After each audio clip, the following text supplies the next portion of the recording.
श्रीमंत घराण्यातील पोरगी एका मोठ्या परिवारामध्ये सून म्हणून आली. ती मुलगी घरामध्ये येताच घरातील प्रत्येकजण खुश होता. ती मात्र अजिबात खुश नव्हती, कारण त्या घरामध्ये 20 ते 25 लोकं होती. ती मनामध्ये विचार करत होती, की या सर्वांचं जेवण बनवायचं म्हणजे खूप मोठं काम आहे. आता सून स्वयंपाकघरामध्ये जाते आणि जसं येईल तसं स्वयंपाक बनवते.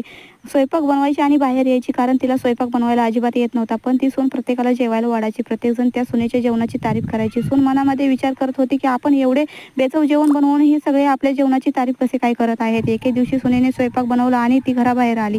तिने बघितले, की तिची सासू लगेच आत गेली आणि प्रत्येक पदार्थ खाऊन बघितली. त्यानंतर आपल्या सासूला सुनेने विचारलं, "अहो, तुम्ही हे काय करत आहे?" त्यानंतर सासू म्हणाली, "मला माहीत आहे तुला जेवण बनवता येत नाही, त्यामुळे तू स्वयंपाक करून बाहेर जाते तेव्हा मी लगेच आत येते आणि प्रत्येक पदार्थ खाऊन बघते आणि ज्याची चव बाद आहे त्यात मीठ मसाला टाकते, त्यामुळे तुझे जेवण अधिक रुचकर बनते. ज्यावेळी माझं लग्न होऊन मी या घरामध्ये आले होते त्यावेळी कोणताही पदार्थ मला बनवता येत नव्हता. त्यामुळे मला सांभाळण्यासाठी कोणी नव्हतं, पण मी तुझ्या पाठीशी आहे, कारण तुझी इज्जत पूर्ण घराची इज्जत आहे." सासू